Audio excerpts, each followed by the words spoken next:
wakes up early in the morning۔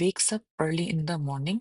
He brushes his teeth and washes his face۔